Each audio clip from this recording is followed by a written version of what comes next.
हम बढ़ते हैं और पहले क्वेश्चन को पढ़ते हैं। ह्यूमन बॉडी से आपके पास क्वेश्चन दिया हुआ है, यदि एल्वेओली की संख्या कम हो जाए तो सर्वाधिक प्रभावित क्या होगा? भोजन का पाचन प्रभावित होगा, ऑक्सीजन का अवशोषण होगा, रक्त का थक्का बनना होगा या फिर उत्सर्जन होगा। सबसे पहले समझो, जो भोजन की एल्वेओली की बात कर रहे हैं, एल्वेओली होती क्या है और कहाँ पे पाई जाती है? तो एक बात तो आपको पता होगी कि हमारे पास फेफड़े पाए जाते हैं, और फेफड़ों की संख्या कितनी होती है? तो आपको पता होनी चाहिए, जो फेफड़े हैं इनकी संख्या होती है 2।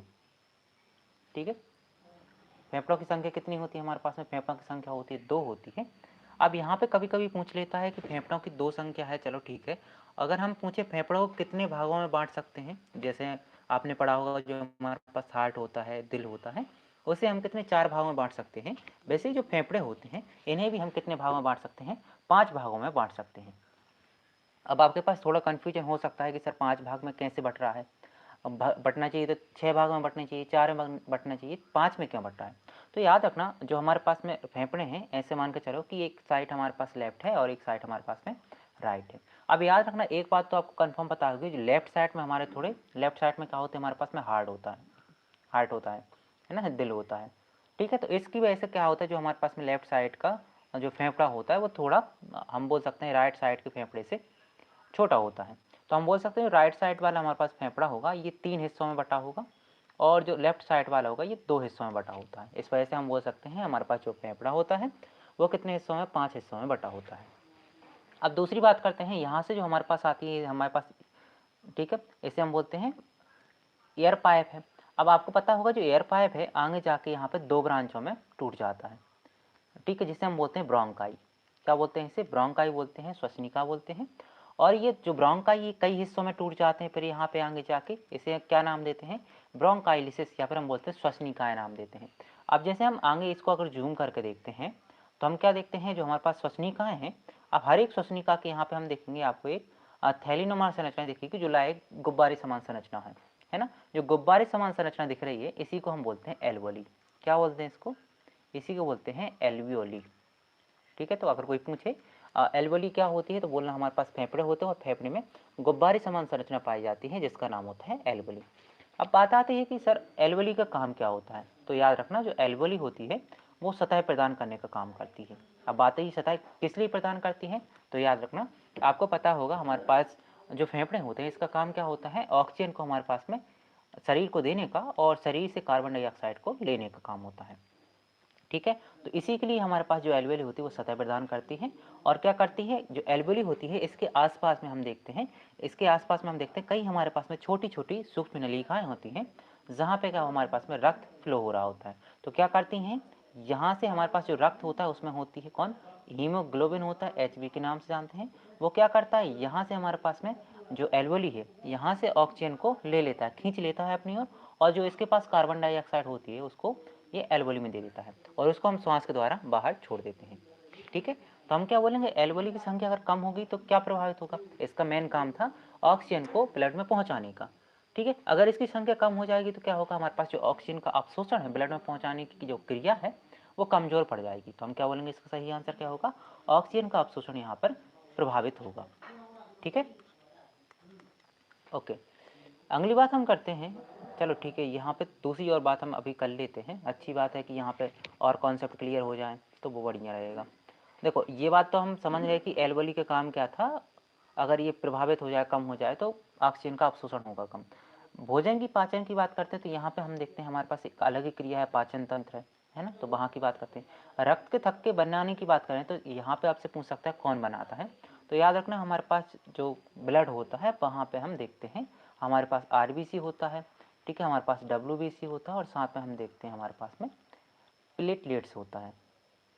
ठीक है, इतनी बातों के बारे में आप जानते हैं। यहाँ जो हमारे पास में प्लेटलेट्स होता है इसका मुख्य काम होता है रक्त का थक्का बनाना। अब बात आती है कौन सा विटामिन बनाता है, तो याद रखना हमारे पास विटामिन की बात करें तो विटामिन के होता है। अब बोलें कि कौन सा खनिज होता है तो आप बोलना विटामिन के होता है, और खनिज की बात करें तो कैल्शियम। ठीक है, प्लेटलेट्स, विटामिन के और कैल्शियम जो होता है ये मिलाकर क्या करते हैं, रक्त के थक्का बनाने में सहयोग करते हैं। अब बात आती है उत्सर्जन की। अगर हम बात करें उत्सर्जन क्या होता है, तो याद रखना हमारे शरीर में क्या होता है, कई प्रकार के अपशिष्ट पदार्थ बनते हैं। ठीक है, जिनमें से एक सबसे इम्पोर्टेंट हमारे पास में अमोनिया है।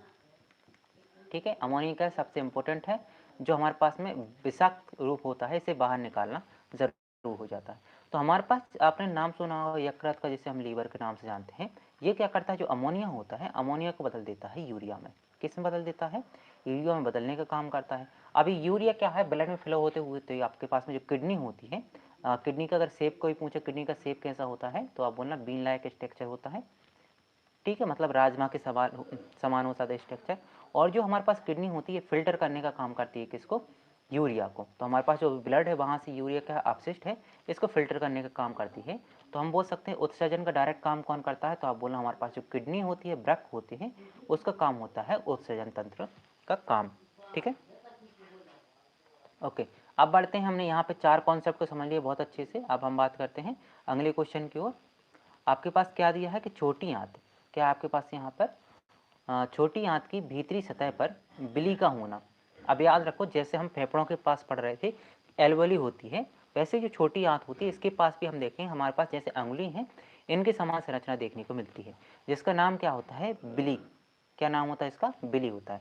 अब बात होती है कि इसका काम क्या होता है। क्या पाचन की गति बढ़ाता है, अवशोषण क्षेत्र बढ़ाता है, भोजन को रोकने का काम करता है, एंजाइम का स्त्रावन करता है। तो अभी हमने बात की थी, बिल्कुल इसका काम कैसा था हमारे पास में, वहाँ पे जैसे हम यहाँ पे देख रहे थे हमारे पास में जब एल्वेली की बात करी थी गुब्बारे समान संरचना थी, लेकिन इसकी संरचना की बात करें अगर हम बिली की, तो इसकी संरचना होती है हमारे पास उंगली। ठीक है, उंगली नुमा संरचना होती है। इसका काम क्या होता है, तो इसका काम होता है अवशोषण क्षेत्र को बढ़ाने का। ठीक है, और कहाँ पे पाई जाती है, छोटी आंत में। ठीक है, अवशोषण क्षेत्र को बढ़ाती है और जितने भी हमारे पास जैसे वसा है, प्रोटीन है, कार्बोहाइड्रेट है, इन सभी को अवशोषित करने का काम करती है और ब्लड में पहुंचाती है। ठीक है, ओके।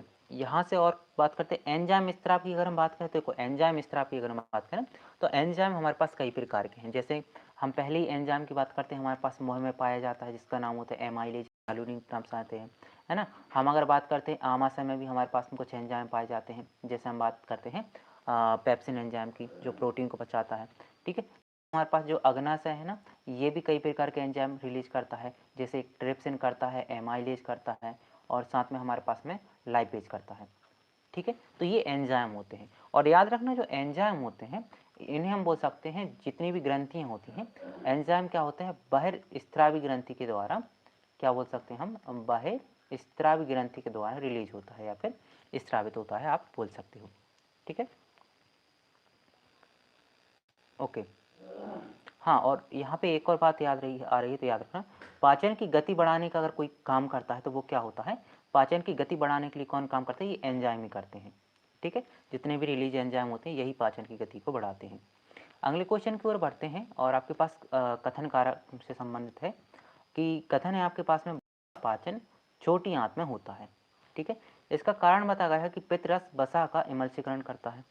ठीक है, तो अगर हम देखें कौन सा सही कौन सा गलत है, तो सबसे पहले इन्होंने बात सही बोली है कि जो वसा होती है इसका पाचन कहाँ पे होता है, छोटी आंत में होता है, ये बात बिल्कुल सही है।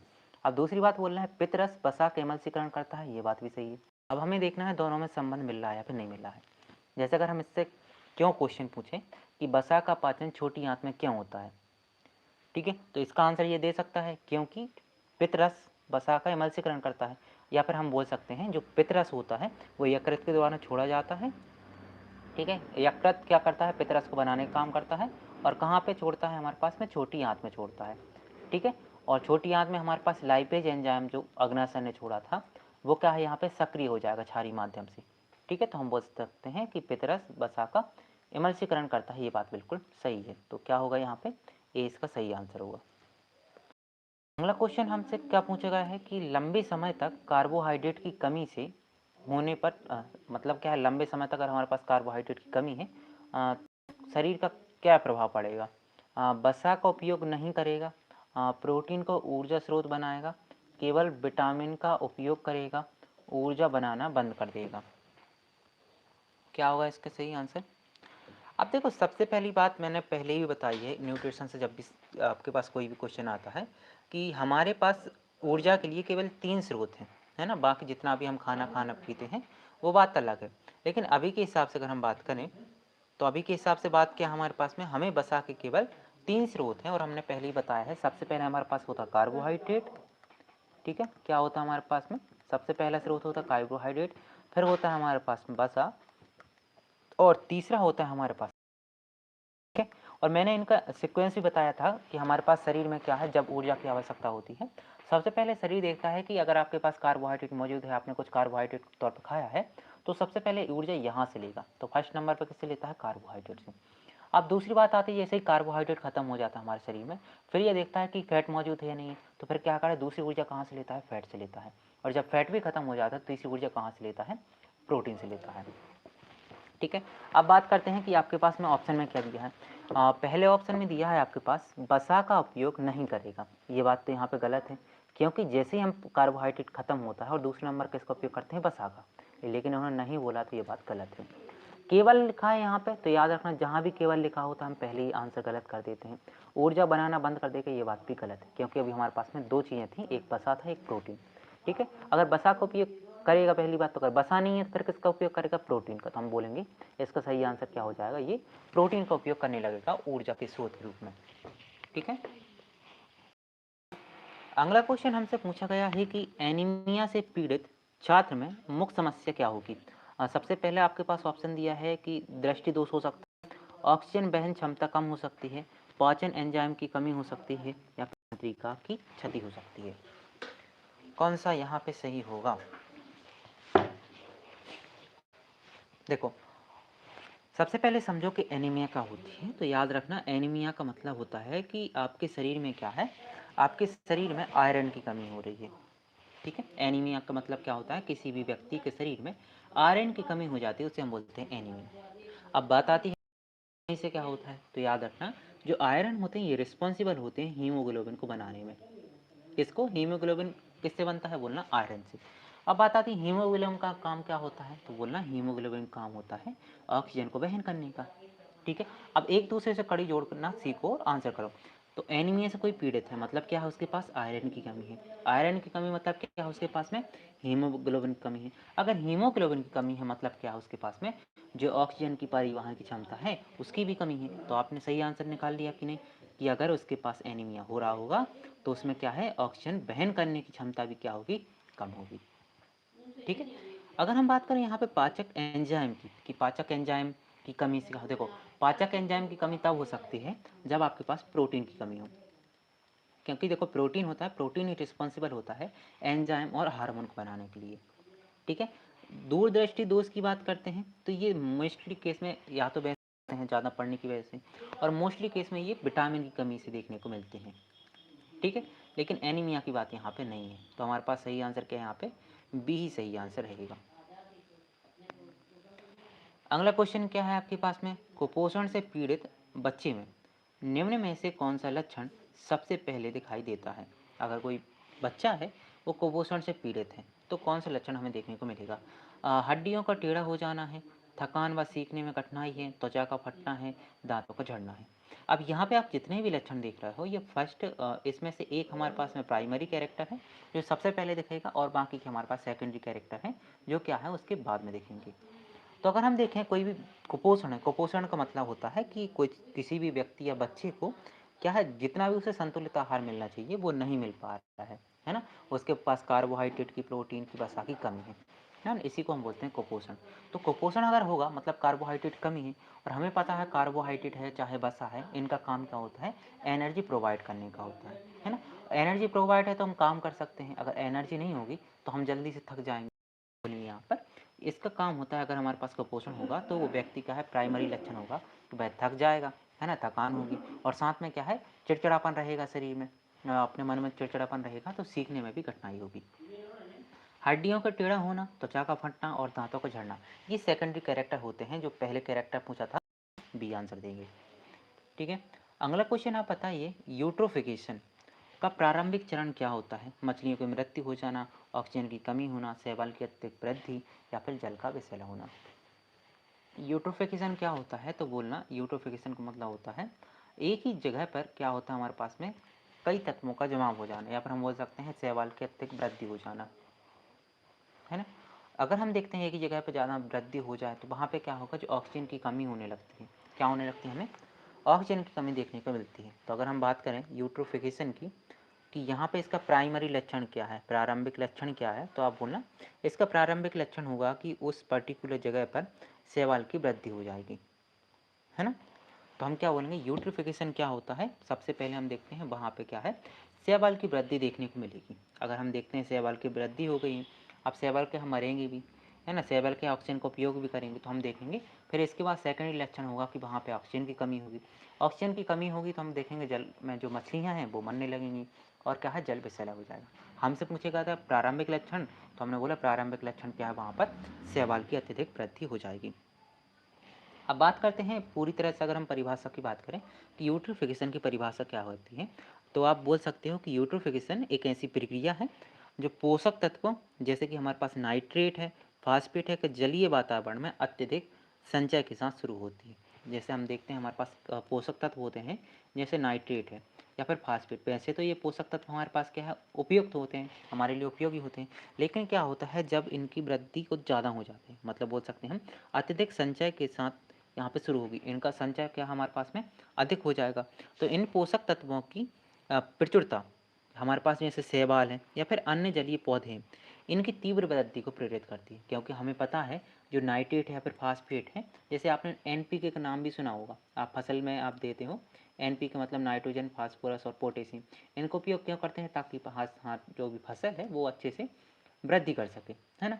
और हमें किसी वजह से क्या है, हमारे पास नाइट्रेट और फास्फेट है, ये पहले से ज़्यादा मिल रहा है किसी जल में, तो क्या होगा, वहाँ पे जो शैवाल होंगे या फिर अन्य पौधे होंगे, उनकी वृद्धि यहाँ पर तेज़ हो जाएगी। तो पहला लक्षण हमने क्या देखा कि शैवाल या फिर अन्य पौधे हैं, इनकी वृद्धि हमें तेज़ देखने को मिलेगी। इसे ही हम बोलते हैं शैवाल का प्रस्फुटन, है ना। हम बोल सकते हैं जो एल्गी है, एल्गी बॉम्ब बोल सकते हैं, क्योंकि अचानक से बहुत जल्दी से विस्तार कर रहे हैं। ठीक है, अब हम देखते हैं ये शैवाल की वृद्धि जो है, अत्यधिक वृद्धि से ही क्या है, यूट्रोफिकेशन प्रारंभ होता है। ओके, अब हम देखते हैं जैसे यहाँ पे प्रारंभ होगा, बहुत ज़्यादा वृद्धि होगी, तो हमें पता है कि हर एक पौधे के लिए, चाहे जानवर हो, सबके लिए ऑक्सीजन की आवश्यकता है। तो ये क्या है, ऑक्सीजन का ज़्यादा मात्रा में उपयोग करेंगे, है ना। ज़्यादा मात्रा में अगर ये उपयोग करेंगे तो क्या हमें ऑक्सीजन की कमी दिखाई देगी, और बाकी के पूरे लक्षण हम पहले बता चुके हैं।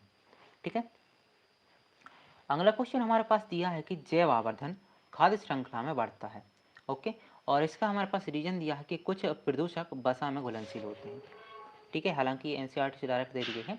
जैव आवर्धन की बात करते हैं, जैव आवर्धन क्या होता है, तो याद रखना जैव आवर्धन होता है, हमने कल भी बताया था, ये क्या है, खाद्य श्रृंखला में देखने को हमें मिलता है। और ये क्या है, हमारे पास जैसे कई विषैले पदार्थ होते हैं, कीटनाशक होते हैं, जैसे हमने बताया था डीडीटी एक प्रकार का कीटनाशक है। अब क्या होगा, जैसे डीडीटी हमने क्या किया, फसल में हमने डाला, ठीक है, तो फसल से बहकर कहाँ जाएगा, वो नदी में जाएगा। अब नदी में हम देखते हैं डीडीटी का सेवन कौन करेगा, हमारे पास में छोटी मछली करेगी। अब पता है छोटी मछली का सेवन कौन करता है, बड़ी मछली करती है। बड़ी मछली का सेवन कौन करता है, बगुला करता है। ठीक है, तो हम देखते हैं अगर छोटी मछली ने थोड़ी मात्रा में खाया है, 10% की मात्रा में, और बड़ी मछली ने कई छोटी मछलियों को खाया है, तो यहाँ पे लगभग 20 से 50% हो जाएगा। और बगुले ने कई बड़ी मछलियों को खाया है, तो यहाँ पे जो डीडीटी थी इसकी मात्रा यहाँ पे और ज़्यादा बढ़ जाएगी, 80 से 90% हो जाएगी। ठीक है, तो इसी को बोलते हैं हम जैव आवर्धन, है ना, कि मतलब जो विषाक्तता है वो जो खाद्य श्रृंखला में बढ़ती जाए, इसी को जैव आवर्धन कहते हैं। तो पहली बात तो यहाँ पर सही है हमारे पास में। दूसरी बात बोल रहे हैं कि कुछ प्रदूषक हैं, जैसे डीडीटी की बात करें, ये भी तो प्रदूषक हैं, वसा में घुलनशील होते हैं। ये बात भी बिल्कुल सही है कि अगर डीडीटी वसा में घुलनशील ना होकर जल में घुलनशील होता, क्या होता है, अगर ये जल में घुलनशील होता तो ये उत्सर्जित भी आराम से हो जाता, लेकिन चूंकि वसा में घुलनशील है इसलिए इसका उत्सर्जन क्या है, संभव नहीं है, उत्सर्जन नहीं हो पाता है। इस वजह से क्या होता है, ये आगे वाली हमारे पास जो श्रृंखला होती है उसमें बढ़ता जाता है। ये कारण भी सही दे रहा है, तो हम क्या बोलेंगे, यहाँ पे ए और आर दोनों सही हैं, तथा जो आर है ना वो एक की सही व्याख्या कर रहा है। ठीक है, अब याद रखना डीडीटी के अलावा और कौन कौन से हैं, जैसे डीडीटी के अलावा हमारे पास पारा होता है ना, ये पारा भी विषाक्तता को प्रभावित करता है। ठीक है,